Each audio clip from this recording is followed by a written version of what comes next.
Thank you, Mr. Maguire, for coming. You have 5 minutes. Thank you. I will attempt to be succinct, giving our timelines, and you might lose quorum, and this is a very important matter. So I'm here to say that we're happy that the child care growth strategy is moving forward, moved further forward this morning, the result of that discussion. Local 79 has been working with allies for many years on this issue, so we're happy this is moving forward. However, when we also here to talk about potential childcare closures. When childcare centres close, even temporarily, it impacts on neighbourhoods and families.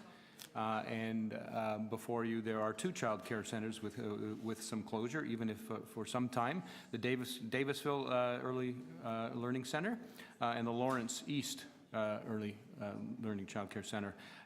Davisville is being closed due to school redevelopment, and the spaces will be not replaced until at least 2020.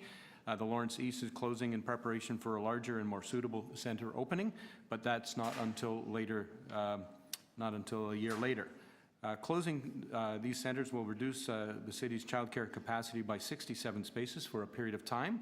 The staff report indicates that the city will help find alternative childcare for the children that remain in centres at the closure. When centres close, families are disrupted. The continuity of care for their children is disrupted, even when alternative care is found at some point. So we're recommending the following. 1 is that when centers are slated for closure, the city needs a concrete plan to ensure that the children currently receiving care will be moved to accessible, affordable, quality care nearby, and that the closure will not result in increasing unmet demand for childcare in the area over the short, medium, or long term. We're asking that staff report back prior to the 2018 budget on those plans so we can assure that these children are not unduly disrupted by these closures. So the closures are happening. All we're asking is that a plan be made transparent in terms of how these children are going to be cared for.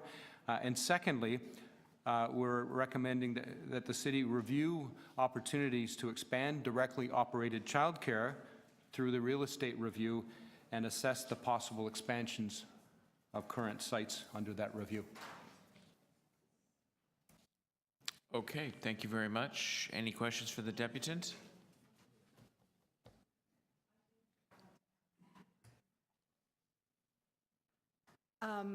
And I missed your deputation, but so I probably shouldn't be asking you questions, but if you'd like to withdraw your question, that'd No. be most welcome. I just wanted to ask. Are you asking what I said in my deputation? One of the things that we did some years ago when the Best Start program was approved and there was going to be significant expansion, we said explicitly that we would have growth in the directly operated centers as part of that growth. And I'm wondering whether or not that is something that you've had discussions at all with Children's Services about. We've not had direct discussions with Children's Services about that, but the first point I made was that there should be a transparent plan in terms of what's happening to the children as a result of closures.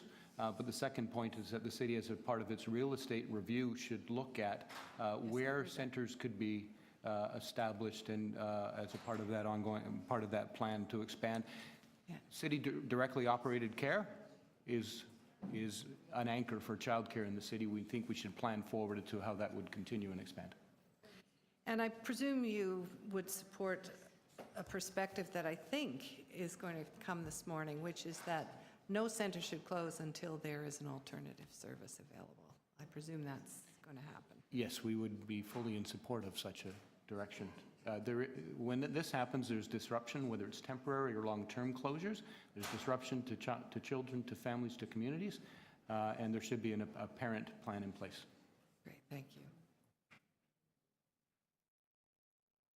Thank you very much, Councillor Davis. Any other questions for the deputant? No? Thank you very much, Mr. Maguire. Any questions?